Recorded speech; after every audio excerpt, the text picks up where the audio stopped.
Okay, ဒီနေ့ကျွန်တော်မိတ်ဆွေတို့ကိုအရန်တန်ဖို့ရှိတယ်။သင်ခန်းစာလေးတစ်ခု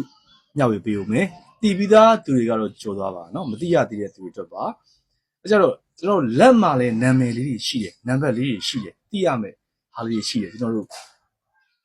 line ပေါ်မှာကိုယ့်ဘာသာကိုလေ့လာတဲ့အခါ self starring လုပ်တဲ့အခါဆရာမပါဘဲနဲ့ YouTube တို့ပါတို့ကကိုယ့်ဘာသာကို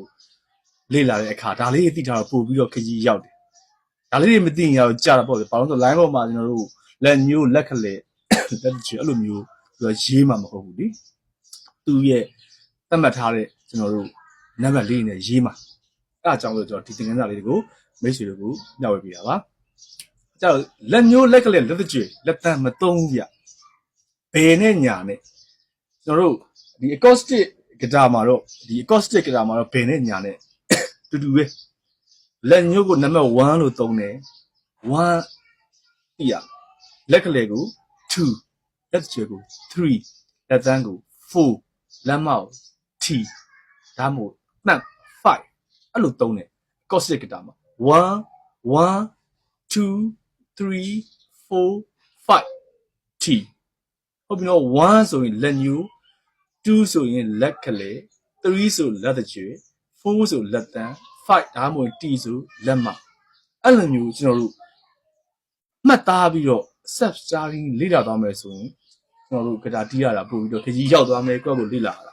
1 let 2 let 3 let 1 let 2 let 3 let 1 let 2 let 3 let အဲ့လိုမျိုးဆိုပို့ပြီးတော့ခကြီးရောက်တယ်လက်ညိုးလက်ကလေးလက်ကြွေးနဲ့ကျွန်တော်တို့မှတ်ကြပါမယ်အဲ့လိုမျိုးဆိုသိခကြီးမရောက်တယ်လို့ line မှာလည်းအဲ့လိုမျိုးတော့မရှိပါဘူးเนาะ1ကျွန်တော်တို့နိုင်ငံတကာမှာပြထားတယ်တင်ကြိုးက1 2 3 4 5 1 2 3 4တန်เนาะအဲ့လို acoustic guitar ဟုတ်ပဲ classical guitar မှာကြတော့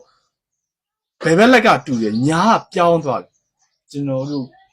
guitar ကကျိုးပြက်လို့ပြကျွန်တော်ပြလို့မရအောင်သူက I am A C အဲ့လိုသုံးတယ်ဒါကို P I'm ဘာလို့ဆို index finger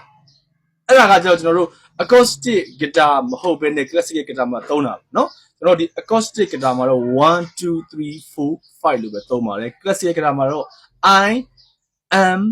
A C အဲ့လိုပဲသုံးပါတယ်ဟုတ်ပြီเนาะ I index finger and middle finger A ring finger C pinky finger C ရောက်တိတ်သူတို့မသုံးကြပါဘူးเนาะ pinky finger ပြီးတော့ဒါကိုကျွန်တော်တို့လက်မကိုကျွန်တော်တို့ palm P အဲ့လိုသုံးကြပါတယ်ဟုတ်ပြီနော်အဲ့ဒါက classic guitar ပါကျွန်တော်တို့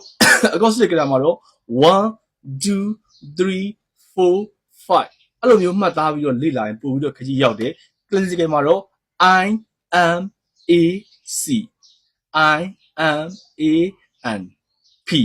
palm အဲ့လိုမျိုးကျွန်တော်တို့သုံးကြပါတယ်အဲကြတော့အခုလို့ကျွန်တော်ဒီနေ့မျှဝေပေးတဲ့ဟာလိုမျိုးမှတ်သားပြီးတော့လက်ကွက်လေးတွေကင်မယ်လိုက်ပြီးတော့ရှာပြီးတော့ကိုယ့်ကိုကျင့်မယ်ဆိုပို့ပြီးတော့ခကြီးရောက်ပါလိမ့်မယ်ဒါကြီးလက်ညိုးလက်ကလေးလက်ချွေလက်တန်းကြီးနဲ့ဆိုရင်တော့ကျွန်တော်တို့ခကြီးမရောက်နိုင်ပါဘူးအဲ့လိုမျိုးလဲကျွန်တော်တို့နိုင်ငံတကာမှာမသုံးကြပါဘူးเนาะ1 2 3 4 5 1 2 3 4 T I am A N P အဲ့လိုမျိုးသုံးကြပါတယ်အားလုံးအဆင်ပြေကြပါစေတယောက်ချင်းစီတိုင်းကောင်းမွန်လှပသေးတဲ့တန်စီလေးများအမြန်ဆုံးသိခဲ့နိုင်ပါပြီเนาะတင်များလေးစုံစမ်းကြည့်ရင်တော့ chat box TikTok chat box ကိုလာခဲ့ပါကျေးဇူးတင်ပါတယ်